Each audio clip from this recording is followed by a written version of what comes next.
Hello, students and parents. If you're planning for college, especially in the US or many other countries, you'll inevitably face a big question. Should you take the SAT or the ACT? It can feel like a confusing choice, but understanding the key difference is the first step towards making the right decision for you. So, in this comprehensive guide, we'll break down the digital SAT and the ACT head to head. We'll compare their acceptance rates, structure, timing, content, section by section, including the crucial ACT science section, scoring, format differences, and most importantly, we'll be giving you practical advice on how to choose the test that best suits your strengths. So let's dive in. First things first, let's address the biggest myth. Do colleges prefer one test over the other? The answer is a clear no. Virtually, all the colleges and universities in the US accept both SAT and ACT equally. They don't have a preference. Internationally, both tests are also widely recognized, but it's always best practice to check the specific requirements of universities outside the US, especially, the ones that you are interested in. So both the tests, what they actually do is they measure your readiness for the college level work, but in slightly different ways. Alright, let's look at the nuts and bolts of each test as you likely experience them in the year 2025. Let's talk about the digital SAT. It's taken entirely on a computer or via tablet, through the Blue Book app, and it lasts about 2 hours 14 minutes plus a 10-minute break.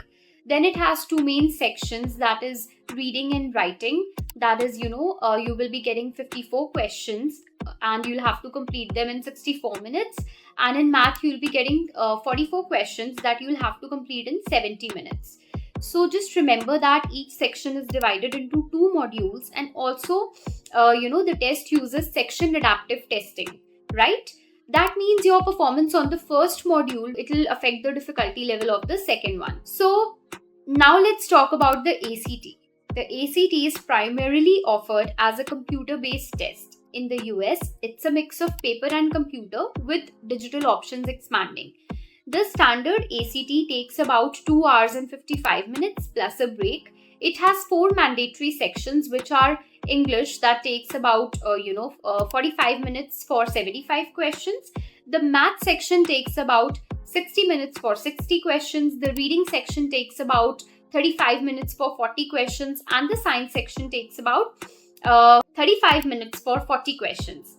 So there's also an optional writing essay section, that adds up to that takes about 40 minutes. So the ACT follows a linear structure. The questions don't adapt based on your performance like the SAT. Fine. So the ACT is longer and has more sections, including a dedicated science section, whereas the SAT is shorter. Okay, it is fully digital globally and it uses adaptive testing within sections.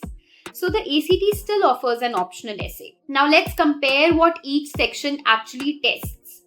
Okay, let's talk about SAT. Now SAT features multiple short passages, that is 25 to 150 words with only one question each. Fine. It focuses on command of evidence, vocabulary in context, analyzing text structure, and interpreting data presented in the passages or graphs. Whereas the ACT, it uses 4 longer passages with 10 questions each. Fine. And it tests ability to find main ideas, locate details, understand sequence, make comparisons, and determine cause-effect. Now, often it requires a faster reading pace. That's the most important point that you need to understand. Now let's talk about the SAT. So this is integrated into the reading and writing section. The questions will be testing your grammar, usage, punctuation, rhetorical effectiveness, like they'll be checking your sentence structure, transitions, that too also within the context of shorter passages. Talking about the ACT, it has a standalone English section with 75 questions. And it focuses heavily on the grammar rules, punctuation, usage, sentence structure, organization or style, and also faster pace is needed due to more questions. Now, if I talk about the math section, so you can use a calculator in SAT. In SAT, you can use a calculator throughout with the excellent Desmos graphing calculator built in. And strong emphasis is laid on algebra, advanced math like quadratics, and problem solving or data analysis. Now, geometry and trigonometry are included, but they make up a smaller portion. Fine. And it includes the student produced response grid in questions where you enter your answer. So questions can sometimes either they can be wordy or they can even require deeper analysis. Now let's talk about ACT. Calculators are allowed throughout, but you can bring your own approved one. Now this ACT covers a broad range of topics, okay, like including pre-algebra, algebra 1 and 2, coordinate geometry, plane geometry, and trigonometry. And all the questions are multiple choice questions, fine, and you will get 5 answer choices in the multiple choice questions. Then questions are often more straightforward and they cover more ground. Now let's talk about a major difference, a fundamental difference. We are going to talk about the science factor here. Now the ACT has a dedicated science section, whereas the SAT does not. So ACT Science does not test your recall of specific biology, chemistry or physics facts. Instead, it measures your ability to interpret data presented in graphs and tables, and it helps you understand the experimental designs, and also you can evaluate the conflicting scientific viewpoints. So it's a test of scientific reasoning and data analysis skills. Now, while the SAT integrates some graph or data analysis into other sections, the ACT focused science section might appeal more to students, strong in analytical reasoning and interpreting scientific information quickly. Okay, here I wish to make an important rule. While its role in the composite score is changing in the US from 2025, it still remains a distinct section offered. Now I wish to talk about the optional essay ACT. So the ACT still offers an optional writing test where you analyze 3 perspectives on an issue and then you present your own. So the SAT has discontinued its essay. Now let's talk about how are the tests scored. Fine. Now they are scored on a scale of 400 to 1600. This total comes from 2 sections, that is reading and writing, which is between 200 to 800, and math, which is between 200 to 800. So it's the same.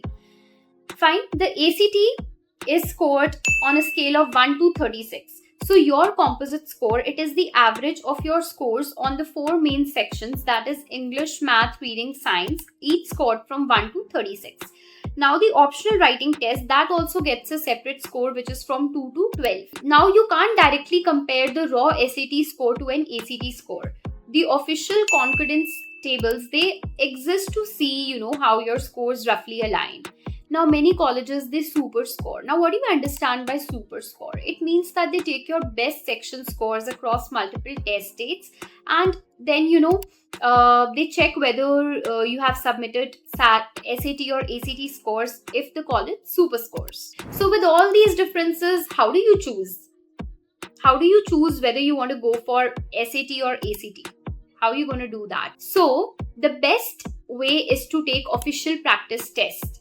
Fine, and you can take it both for the digital SAT using the Blue Book app and the ACT using the official materials. Fine, so take them under timed conditions. That's the most important tip. Now, after taking both of them, compare your scores using a concordance table, but also ask yourself, which test felt more comfortable? Like, did the pacing feel better? Did you prefer the question styles? Were you stronger on the ACT science section? Did you like the SAT built-in calculator? So you have to ask all these questions to yourself to consider your performance and how you feel about it. Okay. Do you enjoy data interpretation and scientific reasoning? So ACT here might be a good fit for you. Okay. Are you stronger in algebra and data analysis, and do you prefer deeper problem solving? So here SAT could be better. And if you are a fast reader, who's comfortable with longer passages, then go for ACT. If you feel that you prefer slightly more time per question on average, then go for SAT. And if you feel that, Desmos is readily available and you just want that availability and readiness of Desmos, then go for SAT. So that's how you will do it. So you cannot say that universally there is, you have that definition of easier test. No, the better test is the one where your skills match the best, aligned with the format and content. So choosing between SAT and ACT, it's a big step, it's a drastic step, and analyzing your practice test performance is again crucial. So sometimes discussing those results and your learning preferences with an experienced guide, it can really clarify which test is the best as per your strengths. So, whether you find the analytical style or the ACT's broader scope and pacing a better fit, personalized preparation will make all the difference. So, Wisdomi here offers you dedicated one on one tutoring sessions for both SAT and ACT, tailoring sessions to your specific needs discovered from diagnostics.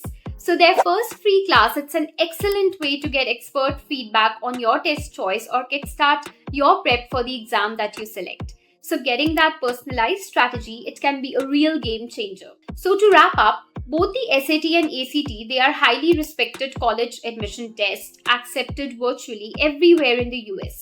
Their key difference lies in their structure, timing, specific content emphasis, right? Especially the ACT in the science section, and also format, that is the digital SAT versus ACT, which is computer or paper mix. Now, the best way to take official practice tests for both is analyze your results honestly. Consider your strengths and preferences and then commit to preparing thoroughly for the test that you select. So, there's no bad choice, it's only potentially a better fit for you, whichever fits you the best. So, which test are you leaning towards, or which one did you take? Share your experiences or questions in the comments. If this guide helped you understand the SAT versus ACT decision, please give it a thumbs up and subscribe for more college prep content. Now check the description for links to official practice resources and the Wisdomi free class offer. Thanks for watching and good luck with your decision and preparation.